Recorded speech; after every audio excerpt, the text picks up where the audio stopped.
नमस्ते दोस्तों। आज हम पढ़ेंगे बिहार का ज्योग्राफी। ये बिहार के ज्योग्राफी का 6th लेक्चर है। इसमें हम पढ़ेंगे टॉपिक बिहार की जलवायु। तो बिहार की जलवायु में आगे देखते हैं। बिहार का संपूर्ण भाग उपोष्ण कटिबंधीय क्षेत्र में स्थित है, यह याद रखिएगा, जो एक मानसूनी जलवायु का प्रदेश है। बिहार की जलवायु आर्द्र उपोष्ण जलवायु है। किसी स्थान की जलवायु पर सर्वाधिक प्रभाव लैटिट्यूड अक्षांश से पड़ता है। अक्षांश सिंपली समझ सकते हैं, जैसे ये अर्थ है, ये बीच में विषुवत रेखा है,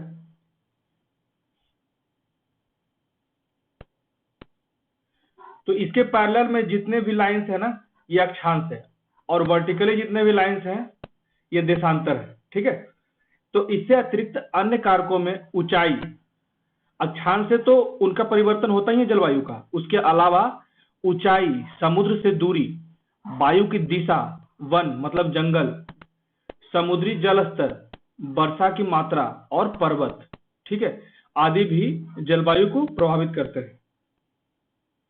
ये कैसे पढ़ेंगे? जब हम फंडामेंटल ज्योग्राफी पढ़ाएंगे तो इसमें बताएंगे कैसे कैसे लैटिट्यूड और लॉन्गिट्यूड में अंतर क्या क्या है। लैटिट्यूड जब जैसे जैसे ऊपर जाते हैं टेम्परेचर कम होता जाता है, ठीक है, समुद्र से दूरी बढ़ने पे हवा में नमी कम हो जाती है। जैसे देखते हैं मैक्सिमम जितने भी हमारे महाद्वीप हैं वहां पश्चिम में ही डेजर्ट है, बहुत कम पूरब में डेजर्ट है, दो ही है। ठीक है, तो ये सब कारण जो है जब फंडामेंटल ज्योग्राफी पढ़ेंगे तो मैं विस्तार से समझाऊंगा। लैटिट्यूडनल पॉइंट से बिहार कर्क रेखा के ऊपर उत्तर से स्थित है। ठीक है, जो बिहार है वो कर्क रेखा के उत्तर में स्थित है। कर्क रेखा कितने डिग्री पे है? 23.5 डिग्री पे। ठीक है, अब कर्क रेखा में कितने राज्य आते हैं भारत के? तो 8 राज्य, ये याद रखिएगा कौन कौन। ठीक है, अब बिहार के पूर्वी भाग में अररिया, किशनगंज, कटिहार, पूर्णिया, सहरसा आदि जिलों में अधिक वर्षा होती है। ये पूर्वी क्षेत्र के जिला है, होने के कारण आर्द्र जलवायु होता है। इन डिस्ट्रिक्ट्स में, इन जिला में आर्द्र जलवायु होता है, जबकि उत्तर पश्चिम जो समुद्र से दूर है, इधर तो समुद्र से नजदीक, ऐसे बिहार तो लैंडलॉक एरिया है, लेकिन ये समुद्र थोड़ा कम दूरी पे है। लेकिन जब बिहार के पश्चिमी क्षेत्र में जाएंगे तो यहाँ से दूर दूर तक कहीं समुद्र नहीं है, कोई भी पानी का बड़ा स्रोत नहीं है। तो इसलिए जब उत्तर पश्चिम क्षेत्र को देखते हैं तो गोपालगंज, सिवान, सारण आदि के में अर्ध शुष्क जलवायु पाई जाती है। इसको हम फिगर से समझते हैं। जैसे ये जो क्षेत्र है, किशनगंज, कटिहार, पूर्णिया, सहरसा, मधेपुरा, ये सब क्षेत्र में कैसी जलवायु होगी? आर्द्र जलवायु। ठीक है, और जैसे उत्तर पश्चिम का क्षेत्र जो है इस साइड में, गोपालगंज हो गया, सिवान हो गया, सारण हो गया, ये सब जो है अर्ध शुष्क है। राज्य के उत्तरी भाग में हिमालय की स्थिति का प्रभाव पड़ता है। बंगाल की खाड़ी की ओर से आने वाली बाष्पयुक्त, देखिए मैंने बोला ना कि जब कोई जल का स्रोत होगा तो वहां से जो वायु आएगी उसमें मॉइस्चर ज्यादा होगा, बाष्प ज्यादा होगा। ठीक है, इसी के कारण बारिश होती है, वहां का मौसम बेहतर रहता है, वहां नमी ज्यादा रहती है, इसी के लिए इसको आर्द्र कहते हैं। बाष्पयुक्त वायु हिमालय पर्वत से टकराकर भारी वर्षा करती है। ठीक है, बिहार में मई से जून तथा अक्टूबर से नवंबर में बंगाल की खाड़ी से उठने वाले चक्रवातों का भी राज्य की जलवायु पर प्रभाव पड़ता है।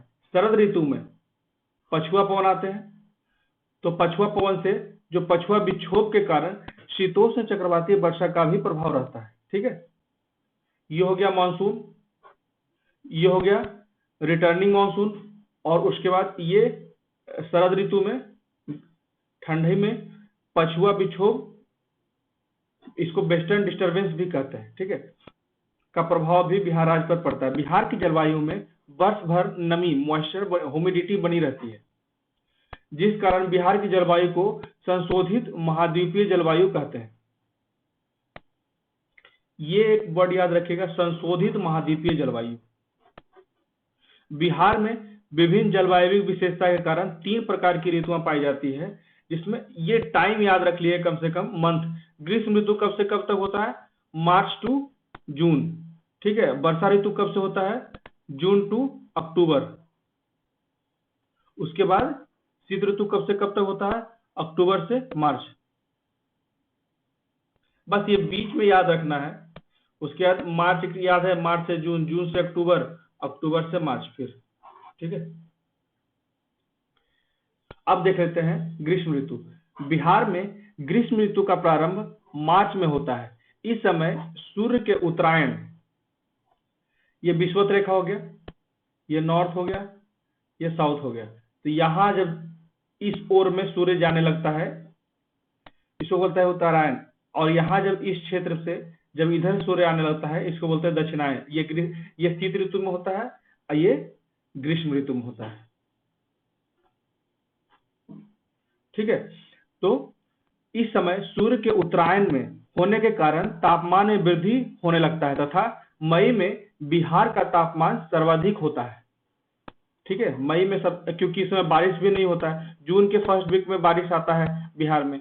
तो ग्रीष्म ऋतु में राज्य का जो औसत तापमान होता है वो 35 से 45 डिग्री सेंटीग्रेड के मध्य रहता है। तापमान में वृद्धि होने के साथ साथ मैदानी भाग निम्न भार का क्षेत्र बन जाता है, मतलब लो प्रेशर, जिस कारण ग्रीष्म ऋतु में आर्द्रता की कमी हो जाती है और तथा हवाएं शुष्क एवं गर्म होकर ऊपर उठने लगती है, जिसकी दिशा पश्चिम से पूरब की ओर होती है। इस शुष्क हवा को लू कहते हैं। यह गर्म वायु मूलतः पंजाब, राजस्थान के, यहाँ पंजाब, यहाँ राजस्थान, यहाँ से गर्म वायु आता है, बनने वाले बृहत निम्न भार वाले क्षेत्र से प्रवाहित होती है। इस मौसम में कभी कभी बारिश भी होती है। अब मई से जून में आते हैं। बंगाल की खाड़ी में चक्रवाती तूफान की उत्पत्ति होती है, जिससे राज्य के पूर्वी भागों में वर्षा होता है। ये याद रखिए, मई जून में बंगाल की खाड़ी में चक्रवाती तूफान की उत्पत्ति होती है, ठीक है, जिससे कि राज्य के पूर्वी भाग में, अभी मैंने बताया था किशनगंज, कटिहार, ये जो क्षेत्र है, पूर्णिया, ये सारा पूर्वी भाग है। तो यहाँ वर्षा होती है कब? मई जून में। क्यों? तो बंगाल की खाड़ी में चक्रवात की उत्पत्ति होती है, इस कारण। इस प्रकार के चक्रवाती तूफान को नॉर्वेस्टर या काली बैसाखी कहते हैं। नॉर्वेस्टर और काल बैसाखी, ठीक है। ग्रीष्म ऋतु में राज्य का सबसे गर्म जिला जो होता है गया होता है। ये मैं पहले लेक्चर में पढ़ाया हूँ। अब आते हैं वर्षा ऋतु। वो ग्रीष्म ऋतु था, अब ये वर्षा ऋतु। बिहार में वर्षा ऋतु का प्रारंभ मध्य जून से होकर मध्य अक्टूबर तक रहता है। ग्रीष्म ऋतु के अंत तक बिहार के मैदानी भाग के क्षेत्र में निम्न वायुदाब का विकास हो जाता है, लो प्रेशर, ठीक है। जिस कारण लो प्रेशर होगा तभी बारिश होगा, हाई प्रेशर रहेगा तो बारिश के लिए प्रतिकूल परिस्थितियां बनी रहेगी। जिस कारण निम्न वायुदाब क्षेत्र मानसूनी गर्त की तरह कार्य करता है, जिससे मानसूनी वायु आकर्षित होती है, जिस कारण वर्षा होता है।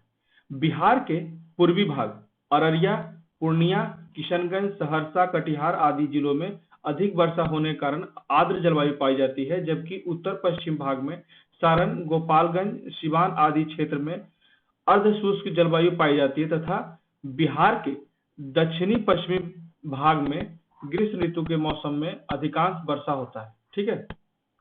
तो ये याद रखिएगा कि जो बिहार है इसका दक्षिण पश्चिम, ये वाला क्षेत्र, ये वाला दक्षिण पश्चिम में क्षेत्र है, जो शुरुआती समय में 10 जून से इस क्षेत्र में बारिश होती है, ठीक है। भभुआ, बक्सर, रोहतास, औरंगाबाद, ये सब इसलिए मैं बार बार बता रहा हूं जिससे आपको लगभग सारा जिला का लोकेशन पता रहे।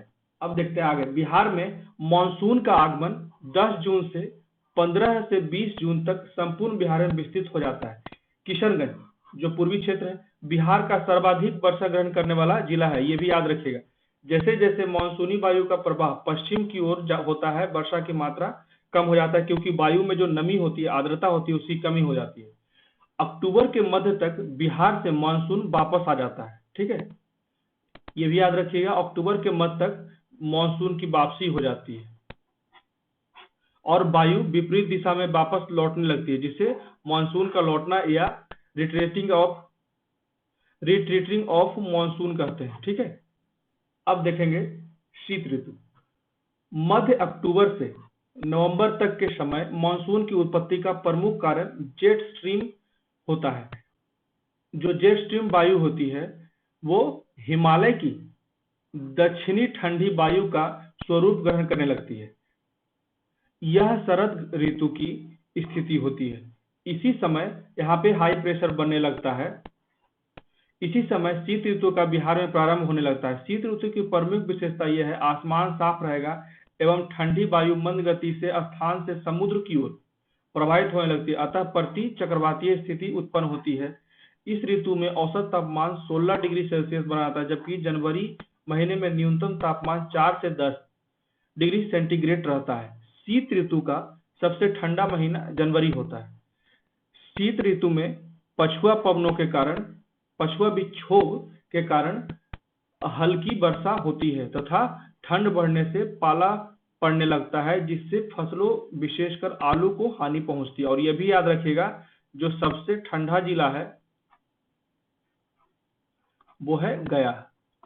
गर्म और ठंडा दोनों गया ही है। तो ये था मेरा आज का डिस्कशन। बिहार की जलवायु के कुछ टॉपिक को मैं बताया हूँ, इसको आगे कंटिन्यू करेंगे अगले लेक्चर में। ठीक है, कैसा लगा मेरा वीडियो जरूर मुझे कमेंट करके बताएं।